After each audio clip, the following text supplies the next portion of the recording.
अब देखो यार, अगर तुम लोग जंगल बॉय जैक पेरी के फैन हो तो ये वीडियो तुम्हारे लिए होने वाली है। क्योंकि गाइस जैक पेरी के टोनी खान पर अटैक करने के बाद जैक पेरी ने फाइनली टोनी खान को एड्रेस कर दिया है।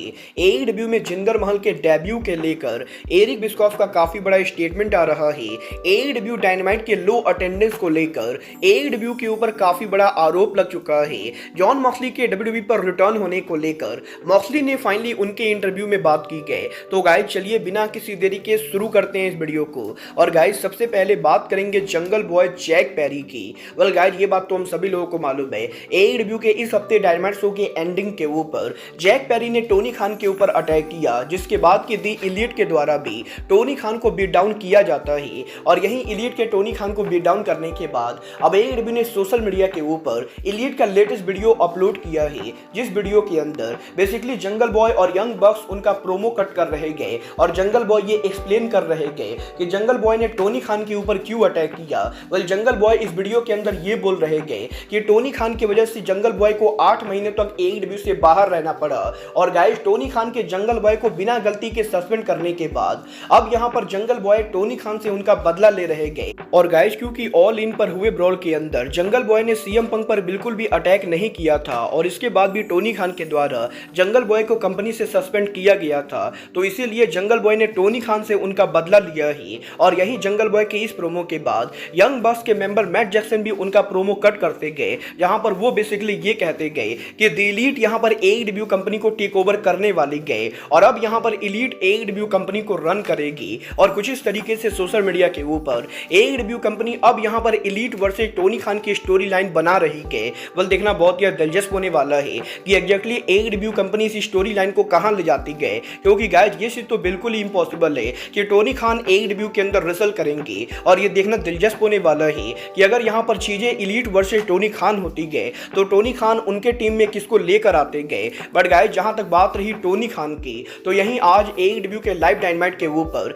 जैक पेरी और एलीट के टोनी खान पर अटैक करने के बाद अब कल यहां पर टोनी खान एनएफएल ड्राफ्ट में होने वाले गए। और गाइस क्योंकि कल यहां पर अमेरिका के अंदर एनएफएल को लेकर ड्राफ्ट होने वाले गए, तो गाइस टोनी खान और उनके फादर साद खान दोनों के दोनों यहां पर ड्राफ्ट पर मौजूद होने वाले गए। और अब यहां पर मेन स्ट्रीम मीडिया की तरफ से इस चीज को लेकर अपडेट आ रही गए कि टोनी खान कल यहां पर एनएफएल ड्राफ्ट के ऊपर जब अपीयर होंगे तो गाइस टोनी खान यहां पर पॉसिबली एईडब्ल्यू की स्टोरी लाइन को प्रूव करने वाले गए। और guys Tony Khan NFL draft के ऊपर पॉसिबली उनके गले के ऊपर ब्रेस पहनने वाले गए, जिससे कि वो बेसिकली एईडब्ल्यू के एंगल को प्रमोट करेंगे। वेल देखना बहुत ही दिलचस्प होने वाला है कि क्या सच में टोनी खान एईडब्ल्यू के स्टोरी लाइन को एनएफएल ड्राफ्ट के ऊपर लेकर जाते हैं या नहीं, और कल यहां पर टोनी खान उनके गले के ऊपर ब्रेस पहनते हैं या नहीं। बट गाइस जहां तक बात रही एईडब्ल्यू की, तो गाइस जैसा कि हम सभी लोगों को मालूम है आज हुआ एईडब्ल्यू का डायनामाइट शो। एईडब्ल्यू कंपनी ने उनके home arena Jacksonville Daily's Place के अंदर किया था। और लास्ट टाइम जब एईडब्ल्यू ने जनवरी में इस अरीना के अंदर उनके डायनामाइट शो को किया था, तो लास्ट टाइम उस शो के ऊपर करीबन 3100 लोग शो के ऊपर आए थे। और आज यहां पर जब एईडब्ल्यू ने उनका डायनामाइट किया तो मुश्किल से शो के ऊपर 2300 लोग आए थे। और गाइस क्योंकि डेली प्लेस की कैपेसिटी करीबन 5000 से ज्यादा है, तो इसीलिए आधा अरीना के खाली होने के बाद अब एईडब्ल्यू कंपनी पर सीट फिलर को लेकर बहुत ही बड़ा आरोप लगा है। वेल गाइस जैक्सनविल के एक लोकल न्यूज के द्वारा इस चीज को लेकर रिपोर्टिंग की गई है कि एईडब्ल्यू कंपनी ने इस हफ्ते उनके डायनामाइट और कोलिजन शो के लिए फ्री टिकट और फ्री अटेंडेंस को लाने की कोशिश की गई। और गाइस जैक्सनविल के लोकल न्यूज के द्वारा यह रिपोर्ट की गई है कि एईडब्ल्यू ने इस हफ्ते डायनामाइट शो के ऊपर क्राउड फिलर को लाने की बात की गई। और गाइस बेसिकली यहां पर एक्शन न्यूज जैस के द्वारा यह रिपोर्ट किया गया है कि एईडब्ल्यू के इस हफ्ते डायनामाइट शो के ऊपर काफी ज्यादा सीटें खाली होने के बाद एईडब्ल्यू ने जैक्सनविल के लोकल एरिया के अंदर लोगों से यह रिक्वेस्ट किया है कि कम से कम 50 लोग एईडब्ल्यू के शो पर आकर फ्री में शो को देखें। और एईडब्ल्यू कंपनी ने इस हफ्ते डायनामाइट शो के ऊपर 50 लोगों को फ्री में शो के ऊपर लाया है। वेल गाइस क्योंकि ये रिपोर्ट यहां पर एक्शन न्यूज जैस की तरफ से आ रही है, तो मैं इसके ऊपर कोई भी पॉजिटिव या नेगेटिव कमेंट नहीं करना चाहूंगा। क्योंकि गाइस यहां पर ये पहली बार नहीं गए जब एक्शन न्यूज की तरफ से एईडब्ल्यू को लेकर कोई उल्टी सीधी रिपोर्टिंग की गई है। क्योंकि गाइस इससे भी पहले भी काफी ज्यादा इस लोकल न्यूज चैनल के द्वारा एईडब्ल्यू को लेकर उल्टी सीधी रिपोर्टिंग की गई है, जो कि काफी हद तक फॉल्स साबित हुई है। और इसीलिए इस बार एक्शन न्यूज की बातें कितनी सही है मेरे लिए ये कहना बहुत ही ज्यादा मुश्किल है। बट गाइस चलिए फिलहाल आगे बढ़ते और बात करते हैं एईडब्ल्यू में जिंदर महल के पॉसिबल डेब्यू की।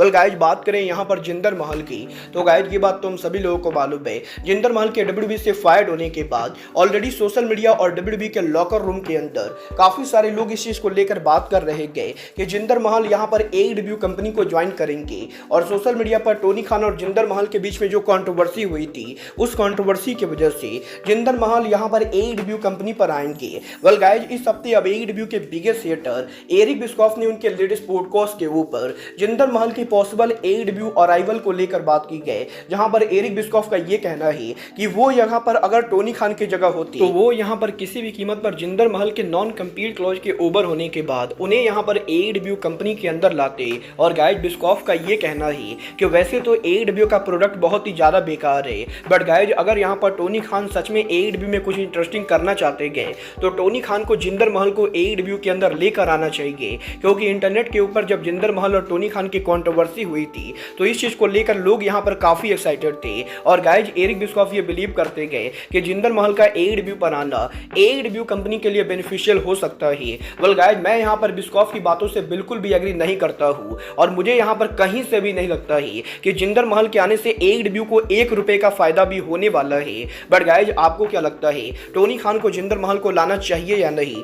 आप लोग मुझे कमेंट करके बताएंगे। बट गाइज, जहां तक बात रही AEW की, तो गाइज यहीं इस हफ्ते AEW के अनदर बिग हेटर केविन नाश की तरफ से AEW को लेकर एक बार फिर से काफी सारी उल्टी सीधी बातें की गई है। वेल गाइज, ये बात तो हम सभी लोगों को मालूम है। केविन नाश ने AEW को लेकर पिछले 1 साल के अंदर लगातार काफी सारी फालतू बातें की गई और एक बार फिर से केविन नाश के लेटेस्ट पॉडकास्ट के ऊपर केविन नाश AEW कंपनी पर भड़क चुके गए, जहां पर केविन नाश का ये कहना है कि वो यहां पर पर्सनली AEW कंपनी को रेसलिंग बिजनेस में लंबे टाइम तक चलते हुए दिखना चाहते गए। क्योंकि केविन नाश ये बिलीव करते गए कि रेसलिंग बिजनेस के अंदर अगर यहां पर एक से ज्यादा 2 बड़ी कंपनी होंगी तो इसकी वजह से रेसलर्स को काफी फायदा हो सकता है। और जब यहां पर एक मार्केट के अंदर 2 बड़ी कंपनी का कंपटीशन होता है तो इससे यहां पर काफी ज्यादा बिजनेस बूम होता है और इनडायरेक्टली WWE कंपनी को भी इससे काफी फायदा है, क्योंकि वो यहां पर कंपटीशन के वजह से उनके प्रोडक्ट को बेटर कर रहे गए। और गाइज, केविन नाश ये बिलीव करते गए कि एटीट्यूड एरा के बाद WWE का प्रोडक्ट इस समय सबसे ज्यादा बढ़िया प्रोडक्ट है। तो गाइज, वहीं केविन नाश ये भी बिलीव करते गए कि AEW का प्रोडक्ट आज के टाइम पर बहुत ही ज्यादा घटिया प्रोडक्ट है। और गाइज, केविन नाश का ये कहना है कि वो यहां पर चाह कर भी AEW के शो को नहीं देख पाते गए, क्योंकि AEW का शो इतना ज्यादा बेकार होता है। और गाइज, यहां पर केविन नाश ये बिलीव करते गए कि अगर यहां पर AEW ऐसे ही घटिया शो प्रोड्यूस करती रहेगी तो AEW कंपनी ज्यादा लंबा नहीं जाएगी। अब क्योंकि ये बातें केविन नाश की तरफ से आ रही है तो गाइज डेफिनेटली मैं इस पर कुछ भी बोलना नहीं चाहूंगा। बट गाइज, आप लोग केविन नाश की बातों से एग्री करते हो या नहीं, आप लोग मुझे कमेंट करके बताएंगे। बट गाइज, चलिए फिलहाल आगे बढ़ते और बात करते हैं NJPW के IWGP world champion John Moxley की। वेल गाइज, बात करें अगर यहाँ पर जॉन मॉक्सली की, तो गाइज ये बात तो हम सभी लोगों को मालूम है। WWE के रेसलमेनिया नाइट 2 के ऊपर जब यहाँ पर कोडी रोड्स और रोमन रेंस के मैच के बीच में सेथ रॉलिंस यहाँ पर एंटर हुए थे, तो सेथ रॉलिंस के एंटर होने से पहले स्टेडियम के अंदर सील्ड का म्यूजिक प्ले हुआ था और उस समय स्टेडियम में और इंटरनेट के ऊपर दोनों जगह काफी सारे फैंस को ये लगा था कि डीन एम्ब्रोज WWE पर रिटर्न कर रहे गए। और मोस्टली जो लोग सिर्फ WWE को फॉलो करते गए उन लोगों को तो पूरा ये विश्वास हो गया था कि डीन एम्ब्रोज रेसलमेनिया के ऊपर रोमन रेंस के मैच में इंटरफियर करेंगे। बट गाइस, यही डीन एम्ब्रोज की जगह सेथ रॉलिंस के मैच में इंटरफियर करने के बाद काफी सारे लोग इस चीज को देखकर निराश हुए।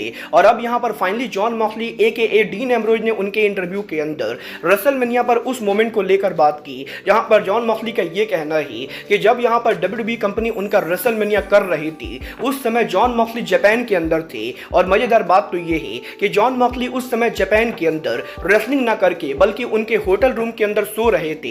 और गाइस, मॉक्सली का यह कहना है कि वो यहां पर WWE कंपनी को बिल्कुल भी फॉलो नहीं करते गए और इसीलिए उन्हें यहां पर बिल्कुल भी आइडिया नहीं गए कि WWE वाले रेसलमेनिया पर क्या कर रहे थे। बट गाइस, जब यहां पर जापान में मॉक्सली शो कर उठे तो मॉक्सली ने उनके फोन के ऊपर काफी सारे रेसलर्स के मैसेज पढ़े। और गाइस, कई सारे रेसलर्स ने भी मॉक्सली से मैसेज करके ये कहा कि उन्हें लगा कि वो यहां पर WWE के रेसलमेनिया पर रिटर्न कर रहे गए। और गाइस, मॉक्सली पर्सनली इसको देखकर काफी ज्यादा शॉक हुए थे क्योंकि गाइस, मॉक्सली यहां पर दूर दूर तक WWE से किसी तरह का बात नहीं कर रहे गए और मॉक्सली तो इवन यहाँ पर रेसलमेनिया को देख भी नहीं रहे थे। और गाइस यहाँ पर जॉन मॉक्सली का ये कहना है कि ये चीज़ काफ़ी अच्छी है कि लोग यहाँ पर ये सोच रहे थे कि वो यहाँ पर WWE के ऊपर रिटर्न करेंगे, क्योंकि इससे यहाँ पर ये पता चलता है कि अभी यहाँ पर काफ़ी सारे WWE के फैन डीन एम्ब्रोज को WWE पर वापस देखना चाहते गए। बट गाइस मॉक्सली पर्सनली ये बिलीव नहीं करते गए कि वो यहाँ पर WWE के ऊपर जाना चाहेंगे। और गाइस मॉक्सली का ये कहना है कि WWE का प्रोडक्ट डेफिनेटली काफ़ी बढ़िया है, बट वो प्रोडक्ट जॉन मॉक्सली के लिए नहीं बना है और इसीलिए वो यहाँ पर करंटली जापान के अंदर जो भी कर रहे गए वो यहाँ पर उनके पूरे करियर में यही करना चाहेंगे। वेल गाइस मॉक्सली के इंटरव्यू से ये तो बिल्कुल ही क्लियर हो गया है कि उन्हें यहाँ पर अभी WWE में रिटर्न होने में कोई भी इंटरेस्ट नहीं गए और वो तो इवन यहाँ पर रेसलमेनिया को देख भी नहीं रहे थे। बट गाइस फिलहाल के लिए आज के इस वीडियो में बस इतना ही। मैं मिलता हूँ आपसे अपने अगले वीडियो में। बट गाइस तब तक के लिए good bye, good night and bang.